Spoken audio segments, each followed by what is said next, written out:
Hello बच्चे, let's read this question and question says that which reacts faster. पहला दिया phenyl CH2Br और phenyl CM2Br, और यहाँ पे हमारे पास दिया हुआ है, हमारे पास रिएक्शन दिया C2H5OH। यहाँ पे आपके पास ये रिएक्शन दिया हुआ है, ठीक है।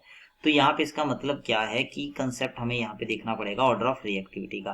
तो की कंसेप्ट क्या है कि हमारे पास जो है ये रिएक्शन जो है, क्योंकि हमारे पास ज़्यादा स्टेबल कार्बोकेटाइन बन रहा है या हमारे पास H2 और C2H5OH की प्रेजेंस में रिएक्शन हो रही है, तो ये बेसिकली हमारे पास जो है इथेनॉल जो है वो वाटर या वाटर की प्रेजेंस में या इथेनॉल की प्रेजेंस। तो बेसिकली कौन सा रिएक्शन हो रहा है? सॉल्वोलिसिस। सॉल्वोलिसिस रिएक्शन क्या होती है, जिसमें क्या होता है? Solvolysis reactions are those reaction in which solvent will act as nucleophile। solvent यहाँ से क्या जाएगा? will act as nucleophile। solvent क्या करता है? एक न्यूक्लियोफाइल की तरह क्या करता है? एक्ट करता है। तो यहाँ से आप देखोगे solvent will act as a nucleophile। तो जो सॉल्वोलिसिस रिएक्शन है, अगर आप इसको करोगे, सॉल्वोलिसिस रिएक्शन क्या करती हैं? ये आपके पास टेक प्लेस करती हैं SN1, यहाँ से SN1 मैकेनिज्म से टेक प्लेस करती हैं, और यहाँ पे इंटरमीडिएट आपके पास क्या बनता है? इंटरमीडिएट आपके पास क्या बनेगा? यहाँ पे आप देखोगे ये आपके पास आ जाएगा कार्बोकेटाइन। तो कार्बोकेटाइन यहाँ से आपके पास क्या जाता है? इंटरमीडिएट।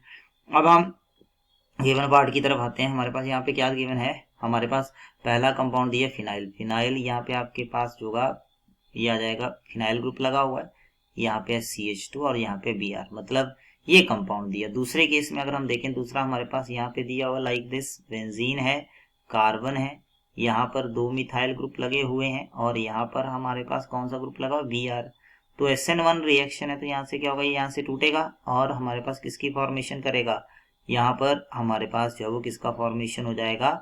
ये आ जाएगा बेंजाइल कार्बोकेटाइन। तो यहाँ से क्या बन गया है?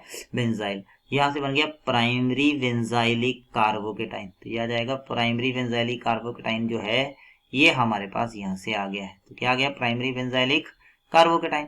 तो ये आप देखिए इस तरह से। दूसरा देखिए यहाँ पे क्या होगा? ये यहाँ से निकल जाएगा, तो यहाँ पे हमारे पास क्या होगा? यहाँ पे अगर हम देखिए हमारे पास इस तरह से आ जाएगा लाइक दिस।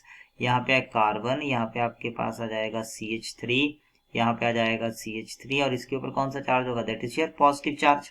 तो ये क्या बनेगा? This is a tertiary benzylic carbocation. Tertiary benzylic यहाँ पे आपके पास बनेगा कार्बोकेटाइन। देखिए इसको यहाँ से क्या कर रहा है? ये यहाँ से कैसे स्टेबलाइज हो रहा है? यहाँ से स्टेबलाइज हो रहा है रेजोनेंस से। रेजोनेंस स्टेबलाइज है, एक तो रेजोनेंस स्टेबलाइज यहाँ पे आपके पास हो रहा है, और इसको आप देखिएगा यहाँ पर रेजोनेंस तो हो रही है, साथ के साथ क्या हो रहा है? इसका हाइपर कंजुगेशन भी हो रही है। तो ये रेजोनेंस और hyper conjugation, resonant and hyper conjugation दोनों यहाँ पे इसको स्टेबलाइज कर रही हैं। हाइपर कंजुगेशन भी, और आप बोल सकते हैं यहाँ पे प्लस साइन इफेक्ट भी हो रहा है, वो भी चार्ज को डिक्रीज कर रहा है। ऊपर से ये टर्शरी है, क्या है? टर्शरी। इसका मतलब ये ज्यादा स्टेबल होगा, इसलिए जो ये सेकंड वाला कंपाउंड है it reacts faster than first compound. तो सेकंड कंपाउंड क्या होगा? It reacts faster than first compound. Second जब वो फर्स्ट से क्या करेगा? फास्टर रिएक्ट करेगा। I hope you understand it well. Best of luck.